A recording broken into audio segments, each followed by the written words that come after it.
So I wanted to just take a couple minutes before I go to the gym for my time there to talk about my last night's conversion from 10 pound to 6 pound braid. So I found a 500-foot spool of 6. It's a newer formulation. It's not the PE or the other couple of the simpler ones. It's a fairly complex blend that apparently has like 5 syllables in the fucking name, but it casts exceptional.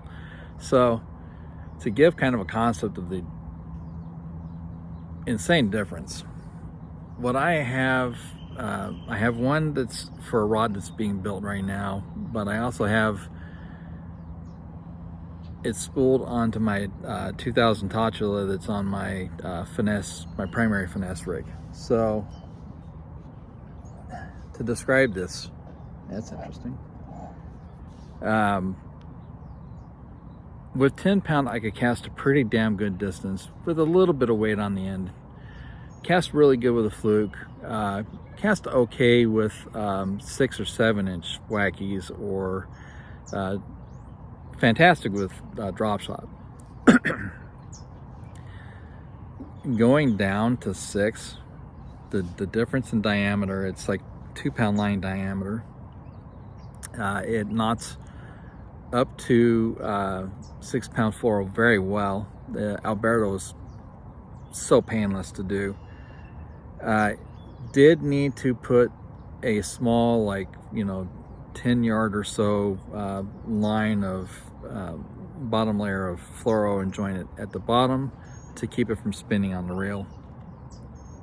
Did not need to do that on the 3000 size that I have for the newer rod coming, because it had the rubberized grip. The Revros comes with a rubberized part in the middle of the spool, so you can do it that way. Totula does not have this. So I got my 8 to 10 yard layer, did a minimal Alberto, just 3 and 3, and then I put a 20-foot leader on after spooling up, and I did it with another Alberto, a 6 and 6.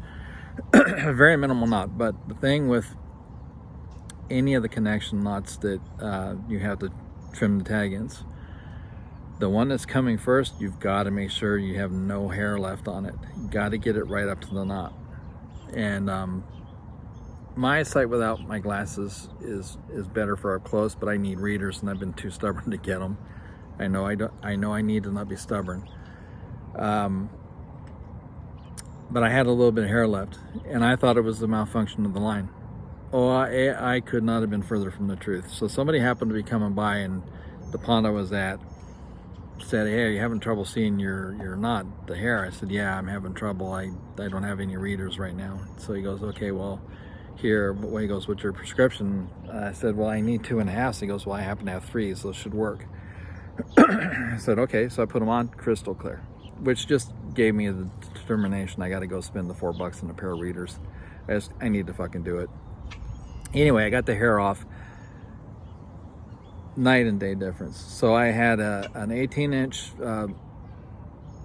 lead from a swivel to my wacky. I always put a swivel on so I get line twist out of the equation right off the bat.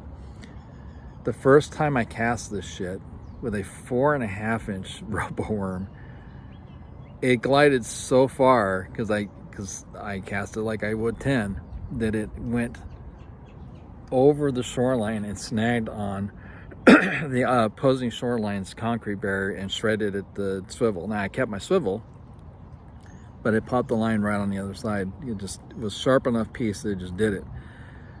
But the thing of it was how far it went. I was like, holy shit. It cast so insanely easy. And I haven't even put any real weight on it. I mean, a 4.5-inch robo worm is not a lot of weight. And I use the number 2 owner drop shot hook. So it's unreal. I got a couple of bass. The strength was great. The other thing I've noticed is that the sink rate is a little bit higher with the thinner diameter braid. So when I impart action to the lure, it's much more instant. That goes back up to a point when you use heavier gear, like your heavy cover type gear and the heavy braid, because you're using heavier weights. I'm using all finesse, so that factor's not there, so I notice a lot of things. With the wacky rig, if I'm not Nico weighting it, it stays right toward the top of the water column. I know for a fact that if I put a fluke on, it's going to do the same thing. But right now the flukes are not doing as much on the ponds that I go to. And I don't have a lot of time because I'm going to the gym a lot more. I'm getting in much better shape, eating better, so the fishing is centered around that existence.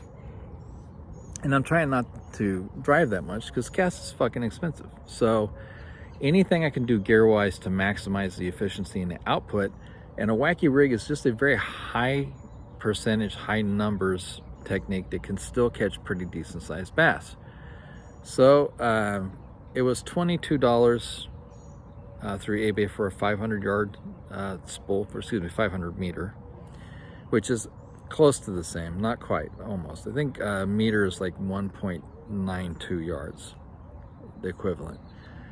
I got 300, well, how does that equate? Because I still got about 20 yards left on the spool. I never take a full spool just in case I need it for some like bridging piece. Like if with braid, sometimes if it scrapes on something, you can replace them in the middle, do a couple knots, and it'll still come off your spool just fine. Ancient Jedi secret, just so you know. So I think I have close to 300 on the 3000 size, and with the exception of about 20 yards or so, the rest of it on this 2000. Now, the 3000 size is a Revros, which I've used before, in a 25. It swallows this 2000 size reel. It's so, I forgot how big they are. But it's an aluminum, brushed aluminum spool. It's a very strong case, and it holds the 6 pound pretty well. So I'm expecting it to cast pretty good. It's gonna go on a 9-foot rod that Brent LeGrady is making for me. And if you know Brent, you know that he makes badass lures and he's gotten into rods. And as much as I love Ron, you know, I'm not saying I won't get another rod by Ron, but he's all the way in the Crystal Gardens Avondale area. And you know, I've given 2 of the rods to other friends, but I've had 6 or 7 rods by Ron, something like that now. And I've got one I've got repaired that I got to go pick up, and I just can't spin the gas right now. I may end up just having to pay him to ship it. I don't know, because I'm really trying not to drive so much. But Brent is a very cool, very basic, easygoing kind of person. I had a blank already. What it basically is a 4-piece 5-weight that he is joining 2 pieces and 2 pieces. I got a 11-inch cork grip and a 3-inch extension piece and slip rings to make a Tennessee handle. Had a hook keeper that I wanted, and then a airline set of Airwave micro guides, which has the Airwave first and then a joiner, and then it goes to the micros. I have that on all my rods. This finesse rod that the phone's propped on, my catfish rod is the same way. The ultralight that I have is the same way. So I bought those parts though, and the thing that I'm going to tell you is that I try not to get off the rack anymore, because when you go to a custom rod maker and you tell them what you want, they can do what you want and you won't get something you don't.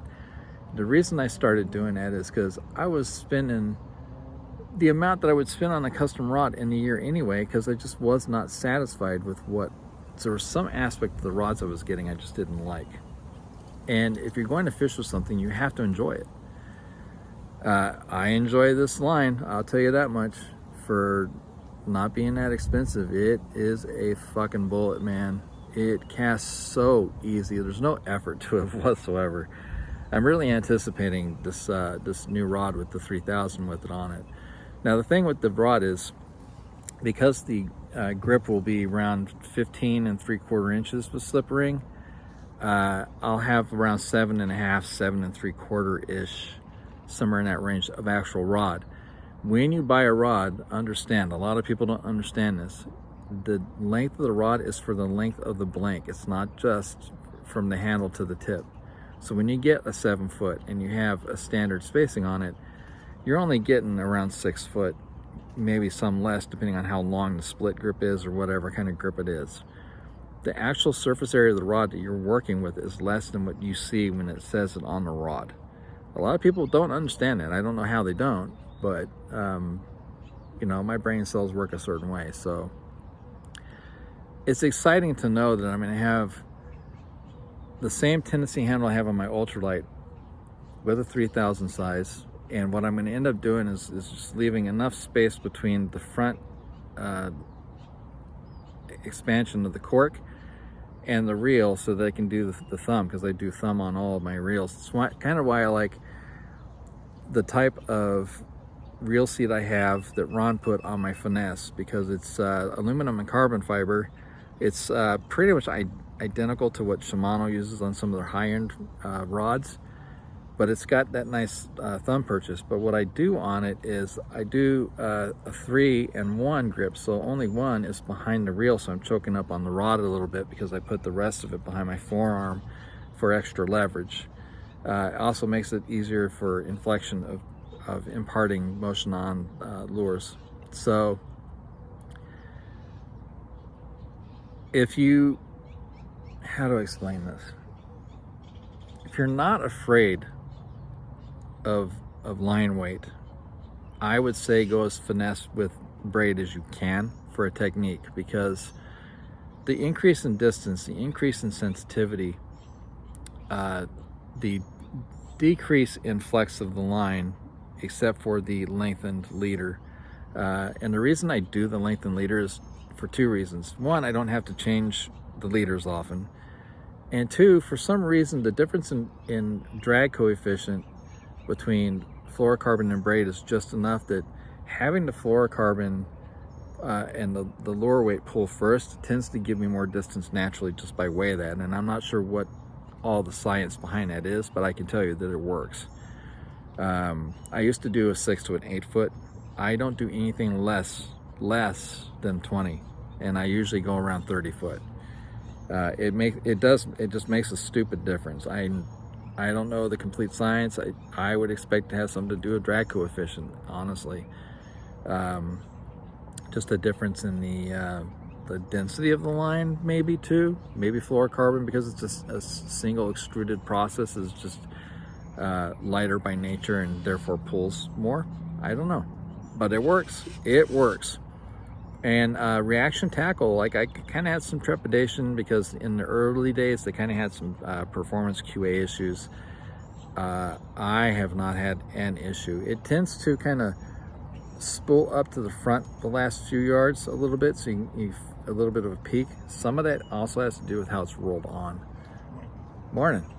So that's it. If you have an idea to change lines, and I got purple because it's only like 2 or 3 colors are available from the seller, and I didn't want puke lime green or nasty ass lemon lime or any of the other just garishly bright colors.